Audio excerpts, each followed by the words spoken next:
Hello, and welcome to this video. In this video, I want to talk to you guys about what happens when you breathe. But we're also going to take this a step deeper, okay? I'm also going to show you what happens to your breathing and to the other parts of your body when you go into high altitude, or even use breathing methods like ancient pranayama, which is called Nashisha Rashaka Kumbhaka. And this is holding your breath out past the comfort zone. This is going to create what's called intermittent hypoxia, brief periods of low oxygen. But this is the same thing as simulating high altitude training, which I'm sure a lot of you have heard of the outstanding effects and benefits of athletes going and training in high altitudes. But you don't have to climb to the top of a mountain to do so. Not only that, but I want to show you how it affects your body. Okay? So let's start though with a very, very important piece, which is what happens when you breathe. Okay?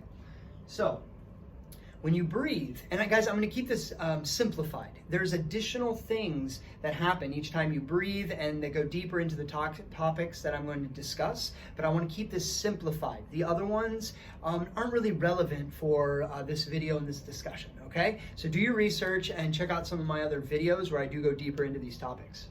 So what happens when you breathe, okay? You breathe in oxygen, okay? So what happens, you breathe in oxygen. It then goes into the lungs where it starts to become absorbed, okay? There's these little pockets in your lungs called alveoli, okay?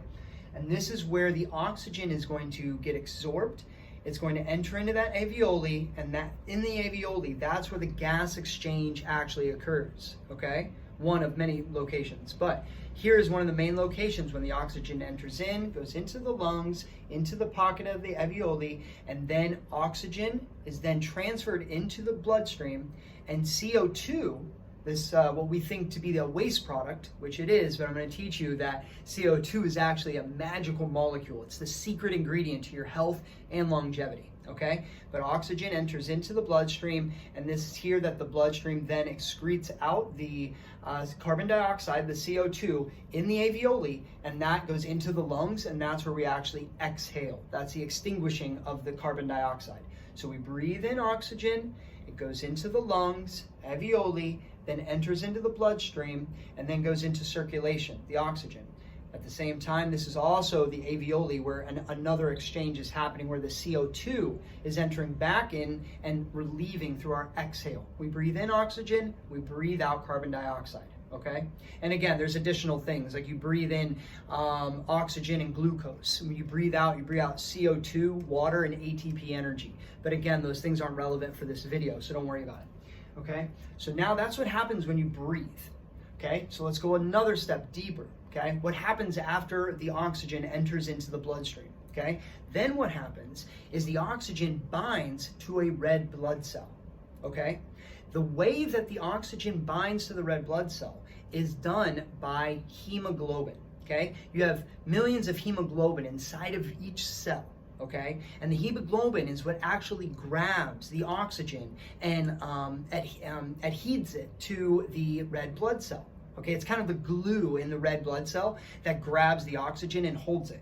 Okay, when the hemoglobin grabs it and holds it, then the red blood cell is going into circulation throughout our body. And at that point, it's then going to be distributed or transferred to the other cells, tissues, muscles, and your whole body is made out of tissues, okay? Tissue cells. So let's look at this. So you breathe in oxygen, goes down into the lungs. These little dots here are the alveoli, okay? That's where the exchange happens, and then these red lines are the circulation, okay? Your blood vessels, blood veins, and where the oxygen is moving, because the oxygen is bound to a red blood cell, okay?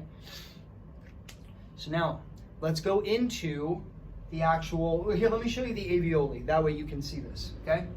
So what happens is,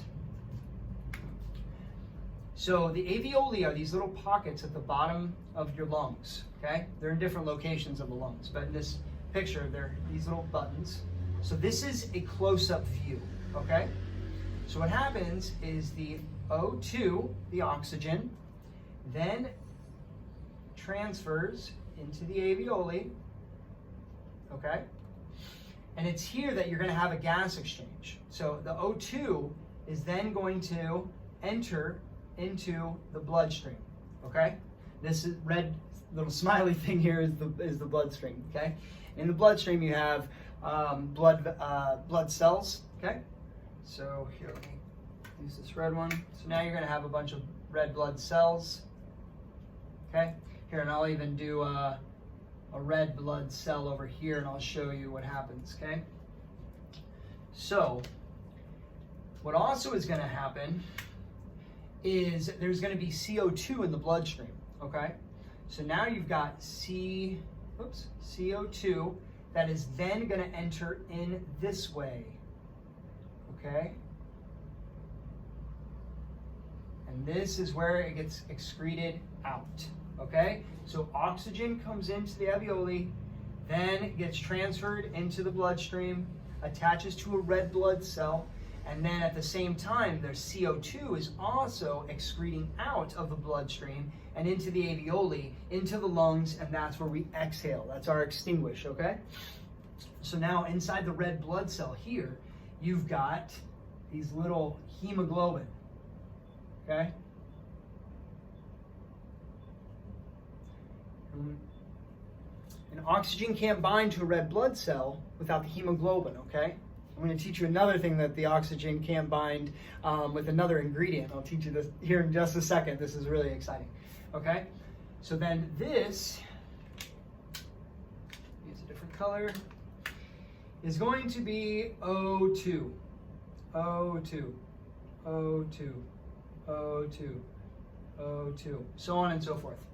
Do keep in mind that CO2 also binds to hemoglobin as well, okay? We'll go deeper into this in a second, but again, I want to stay focused with the oxygen for right now. Okay, so now hemoglobin inside the red blood cell grabs the oxygen, okay, binds it, and now the oxygen that's bound to the red blood cell is in circulation, okay? It's in our blood flow, in our circulation. So now that's why you see all these lines, okay? Now you've got oxygen bound to a red blood cell. The red blood cell is in the bloodstream, and that is transporting all of this oxygen to all the other muscles, tissues, and cells, our organs. Everything is comprised of tissues and cells, okay? So that's basically how you breathe, okay? So now when this goes into circulation, this red blood cell and all of this oxygen, something magical is going to happen. This oxygen is going to then leave the red blood cell, okay? Because we need the oxygen to go in the other cells, the other tissues, right? That's where we need oxygen to thrive. We don't need oxygen in the body. We need oxygen to enter into the other cells, the muscles, tissues, our organs, our brain. This is vital, vital organs that need oxygen, okay? Now here's the thing. Oxygen will not leave the red blood cell properly without proper CO2 levels. Interesting, right? So we're taught that CO2 is a waste product and that it's bad, and there's a reason the body gets rid of it. But what has happened is we have overlooked the benefits of carbon dioxide, okay? So here's the thing, when you breathe in and the oxygen binds to a red blood cell through the hemoglobin, well, the way that it lets go of the oxygen, so the oxygen can actually move into the other cells, tissues, is done through a rise in CO2 levels. Balancing CO2 levels and this gas exchange is vital to your health. It is vital to the length of life that you live, because if you're not providing the cells and your vital organs with proper nutrients like oxygen, then eventually they're becoming so contracted that they're going to wear down. They're going to break. Okay, your mitochondria is going to become weak, and your other muscles and cells are also going to become weak. Okay, so CO2 is the activant that's going to break that oxygen off of that hemoglobin. Okay, so this is CO2. This breaking agent is CO2. CO2. Okay. So then what happens is the oxygen, then once that is broken, now the oxygen, let's say this is a tissue. Well, here, let me actually make it a different shape than the other ones.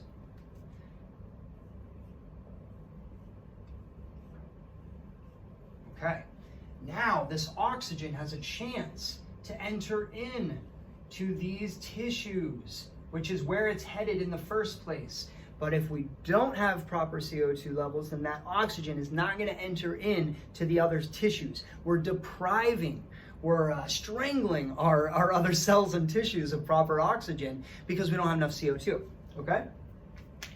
So that is basically the process. Now let me go one more step deeper. I don't want to overcomplicate this, but then what happens, there's another exchange in here, okay? So now that this is O2 rich, okay, what's going to happen is now this tissue is going to release CO2, okay?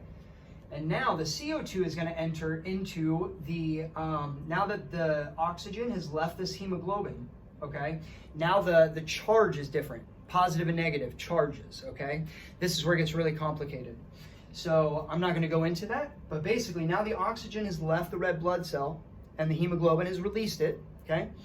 But now it's open and it has a different charge. So now it can grab the CO2, okay? So now CO2 replaces the O2, okay? Which is really, really cool. And then what happens is it's still in circulation. It goes back this way, okay? This is the CO2, this blue line. It goes back into circulation, and then boom, it goes back into the alveoli, into the lungs, and we breathe out carbon dioxide, okay? Pretty cool, right? So it's basically a pretty simplified version on how we breathe. So now let's transition into high altitude.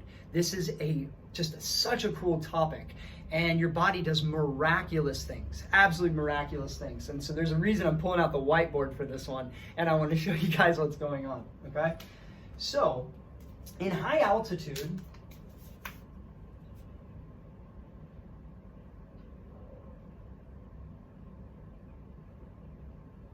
okay, you're going to have less oxygen, right?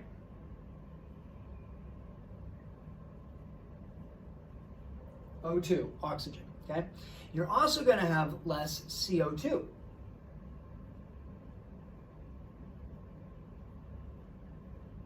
Okay. So your body's going to start to adapt to this less oxygen. And this is where it gets really, really miraculous. So when you have less oxygen, you're going to start to trigger receptors, okay? And these receptors are going to tell you, your body, your physiology, biochemistry, your biology, to start to increase your breathing, okay? Because we need to take in more oxygen. So the lack of oxygen is then sending a trigger to then start to breathe more, to hyperventilate, okay? So when we have less oxygen, now I'm speaking of this in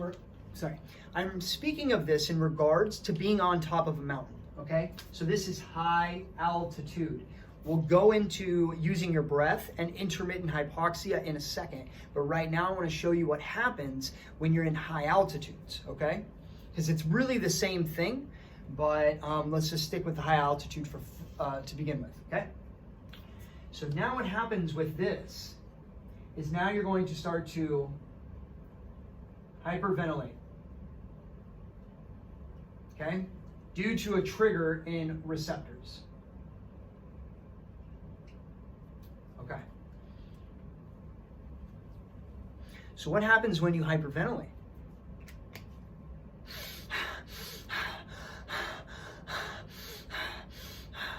Okay, if you're breathing in oxygen and you're breathing out carbon dioxide, if I'm breathing this way, what's happening? Yes, I am breathing in a lot of oxygen, but I'm also breathing out all of the carbon dioxide, okay? So when you start to hyperventilate, you breathe out more CO2. And the thing is, if you're at high altitudes, there's less oxygen. So you're breathing in faster and harder to try and make up for the lack of oxygen that is in the atmosphere. Okay, does that make sense? The body is so smart. It knows, hey, we need to breathe faster so we can bring this in. But what happens is, when you breathe out all of that carbon dioxide, okay, now you don't have any carbon dioxide to release the oxygen off of the hemoglobin, out of the red blood cell. Because the CO2, you've breathed it all out. So now it's staying bound to the red blood cell and isn't ever entering into the muscles and tissues. So that's another signal that happens to the body that says, holy cow, we're not getting proper oxygen and all the CO2 is being removed. So the next trigger is to slow down the breathing. That's another receptor that happens, okay? So after this happens, then after the hyperventilation, then another receptor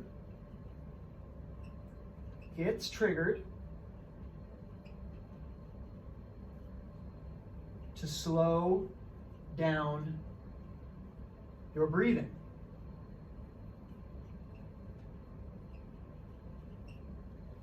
Okay, but if you slow down the rate of breathing, then you're not bringing in enough oxygen, okay? And due to high altitudes not having enough oxygen in the atmosphere, then this is a problem as well. So these are the problematic things that are happening.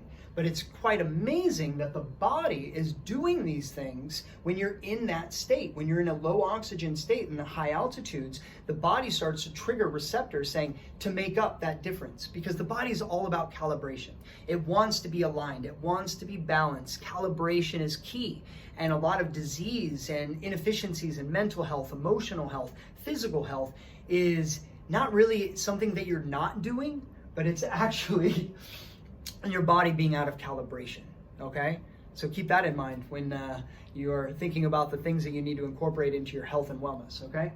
So these are the two negative effects that are happening.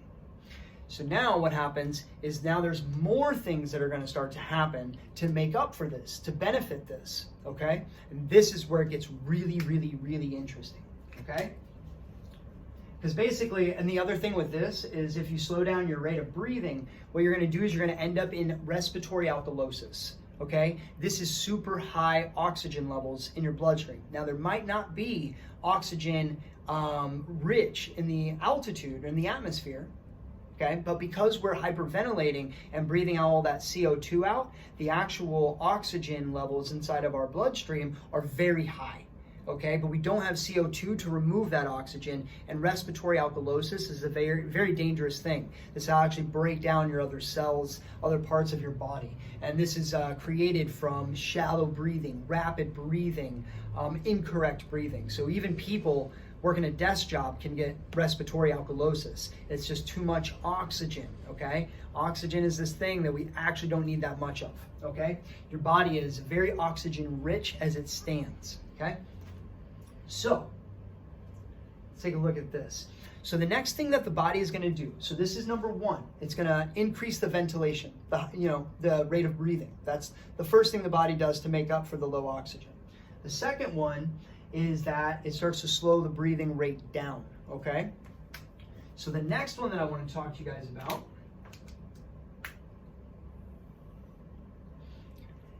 is EPO, okay? This is EPO.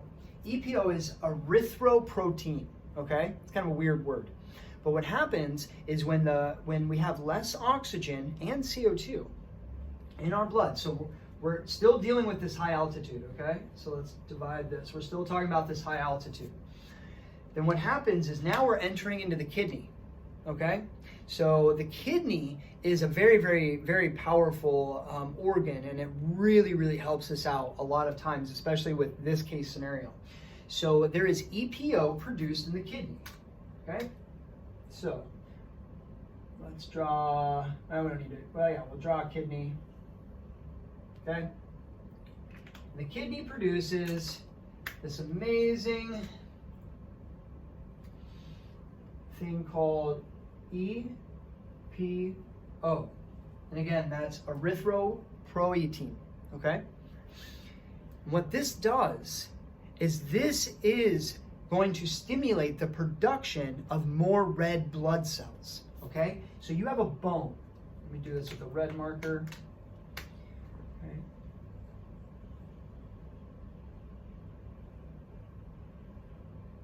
Oh, it's actually pretty good.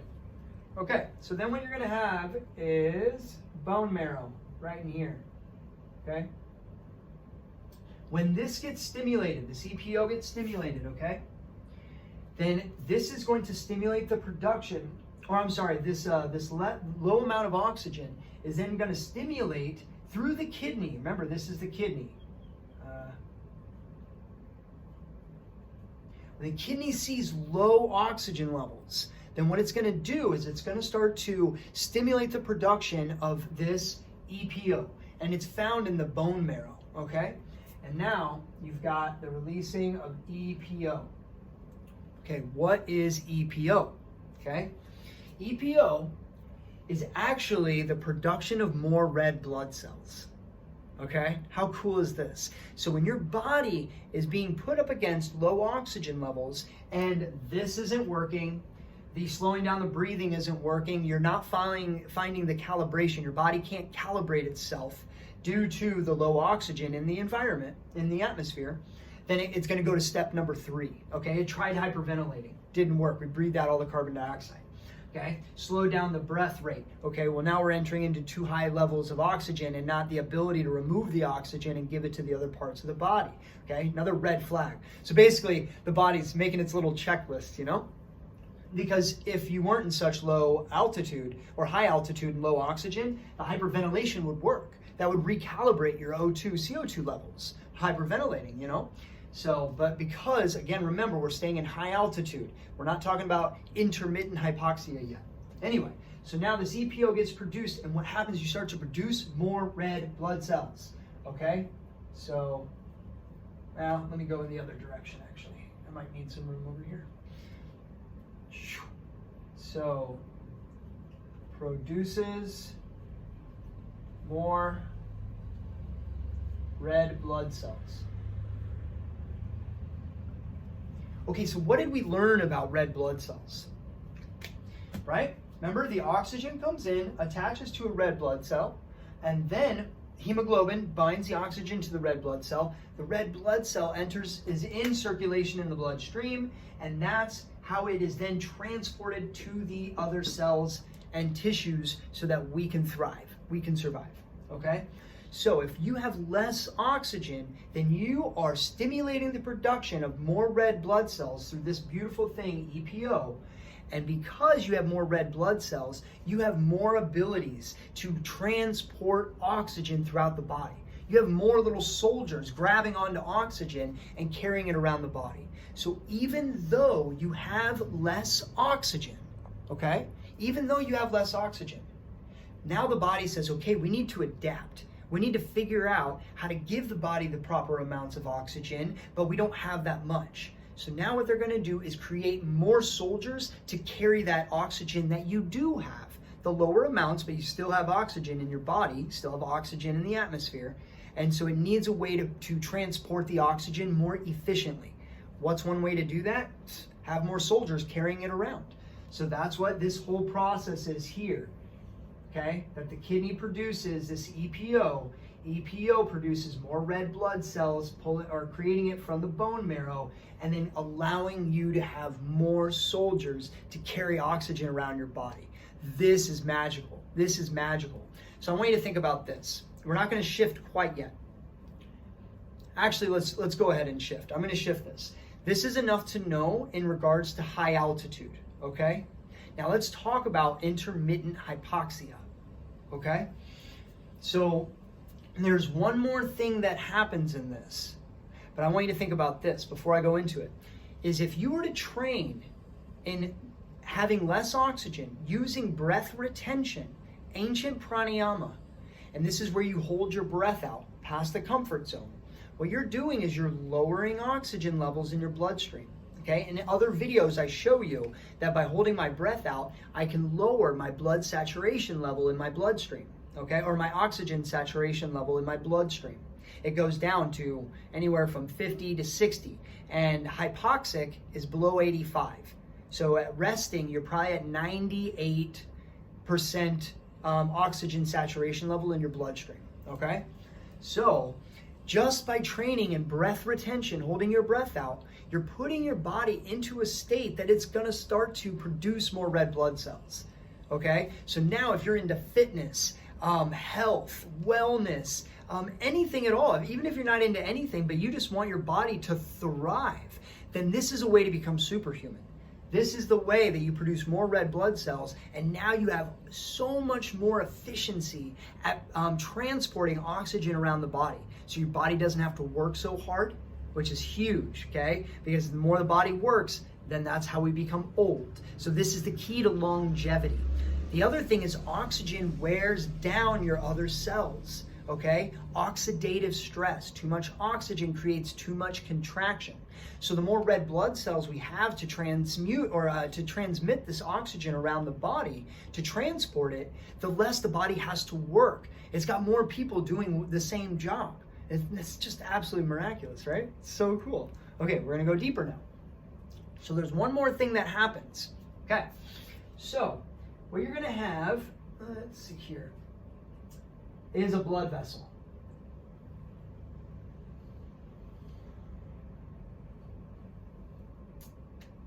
Let's see if I can make some room on this. Okay, you guys get the hyperventilation and all of that. So I'm just gonna remove this part. Okay. Let's draw a line down here, separate this. Okay. There's another thing that happens. So you're gonna have a blood vessel, okay? And then you've got these other cells, okay? And when you have less oxygen, okay, so the blood vessel, now you've got, let's break this down too. You've got tissues.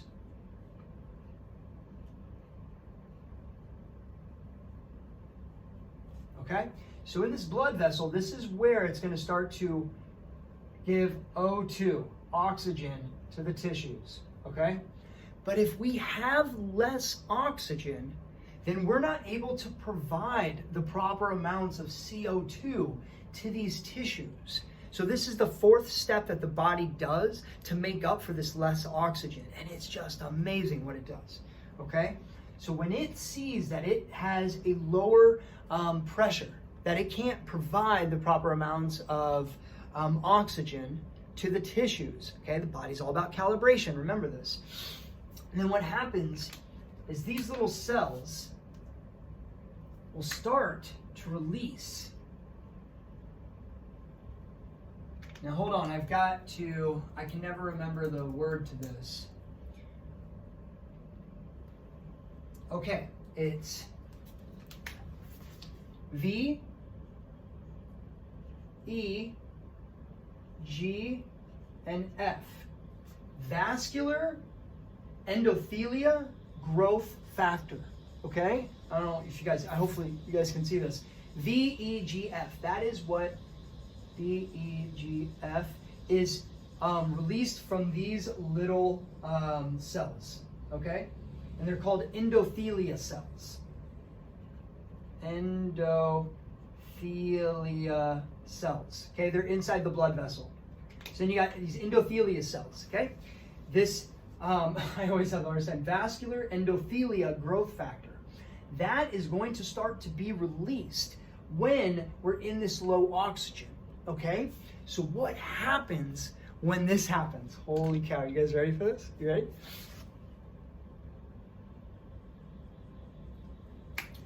When that growth factor is released, then what you do is you start to actually create new pathways for blood vessels. Okay, so now you're going to have another pathway that branches off like this. Another one that branches off like that. You'll have one that might branch off here. Okay, another one that might branch off here. Another one that branches off here. So on and so forth. But as you can see, what happens is that we end up with new blood vessels to enter into the tissues.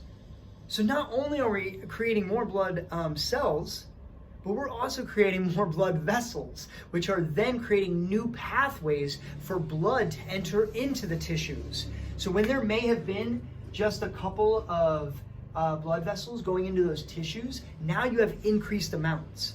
So think about this. You have increased your red blood cell count. So you have more soldiers carrying oxygen.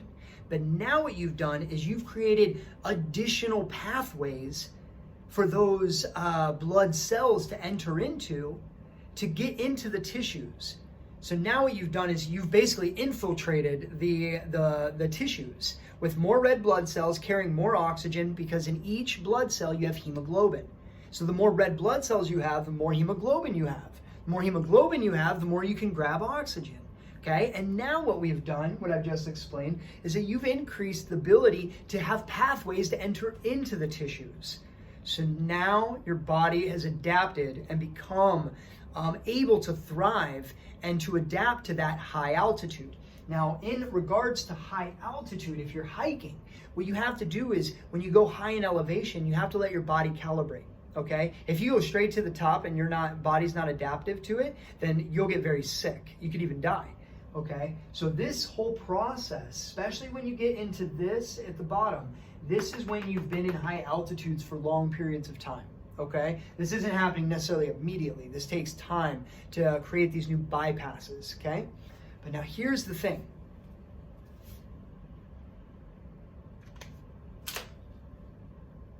Hypoxia.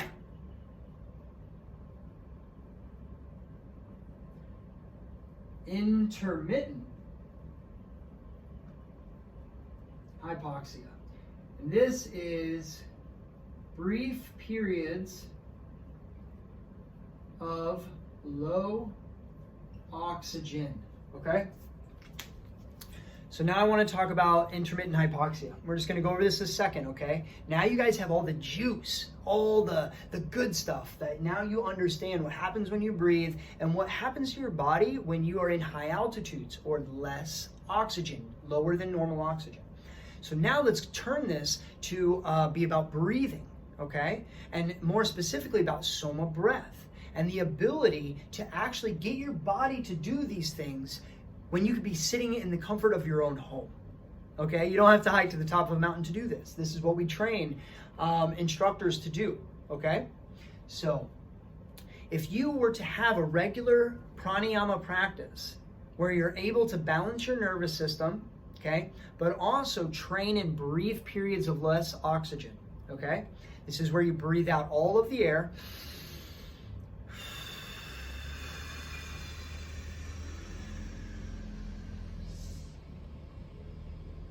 And you hold. Okay, there's a cascade of health effects that happen when you hold your breath out. But just so that we stay focused, this is what is going to happen. So when you hold your breath out, you lower oxygen levels. But here's the thing, in high altitude, you have less carbon dioxide, just like you have less oxygen. Okay, so it's even more difficult for the body to calibrate because you're lessening both of those. And because, remember me saying at the beginning of this video, I was going to teach you about the magical molecule, which is CO2. Here it comes. Okay, buckle up.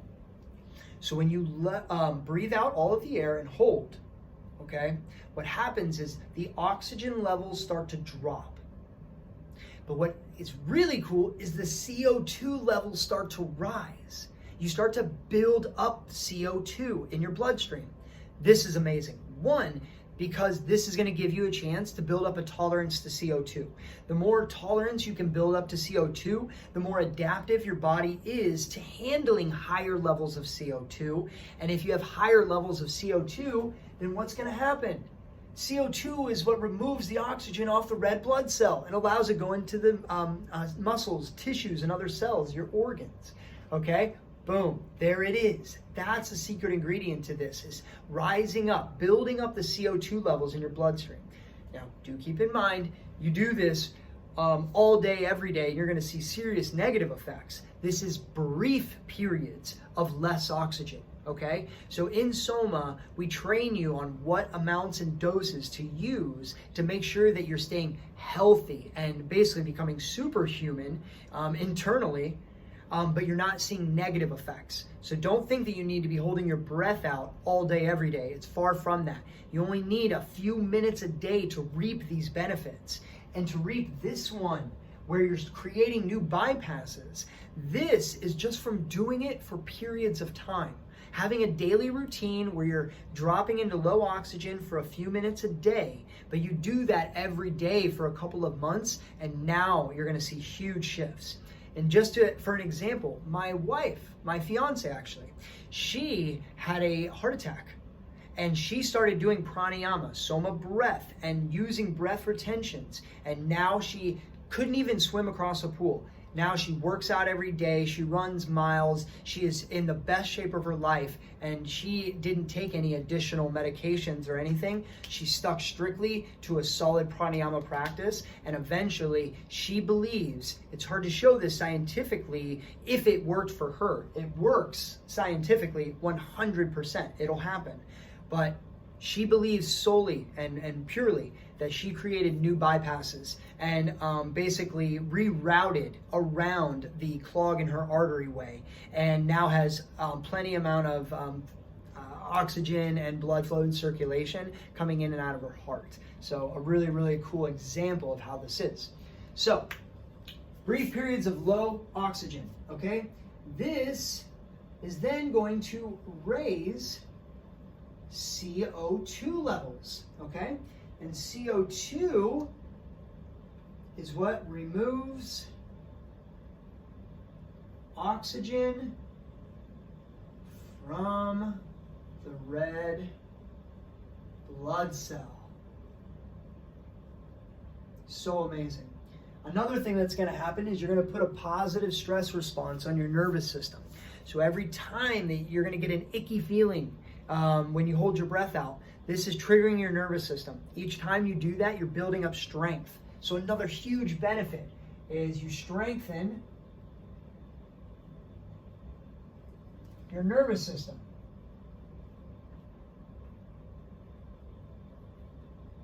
Okay? And the same things apply as over here, okay? So don't think about these two, because you're doing this in a controlled environment. So when you do this, you're not gonna feel like you need to hyperventilate, okay? You're not gonna wanna slow your breathing down, okay? And in SOMA, we give you the proper rate to breathe, the optimal rate to breathe, to prime you to hold your breath out. And this is something that is very valuable because it's gonna teach you how to breathe every day of your life, okay?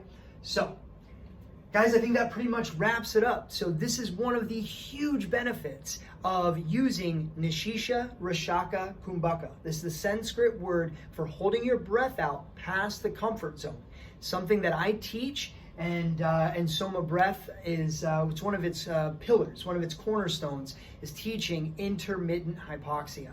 But I bet you guys didn't know that you can produce more red blood cells and also create new blood vessels that are going to help direct new pathways to for the red blood cells to deliver and transport that proper oxygen to your cells and your tissues that need it the most, okay? So do keep in mind, the other benefit is that you're raising CO2 levels in your bloodstream when you hold your breath out consciously. This isn't happening at high altitudes. This happens when you use pranayama or SOMA breath. You're going to build up CO2 levels, and that's what's going to release the oxygen from the red blood cell that's bound by the hemoglobin, and it's going to allow it to enter into the muscles, tissues, your brain. This is going to increase your focus, mental clarity, your recovery from fitness and workout. Okay? The whole body is going to become more efficient at using oxygen.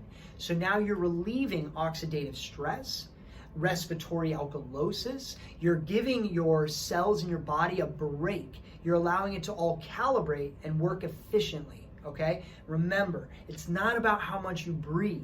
It's about how you breathe. You don't need more oxygen. It's actually a bit the opposite. You need to balance the CO2 levels so that you use the oxygen in your body efficiently.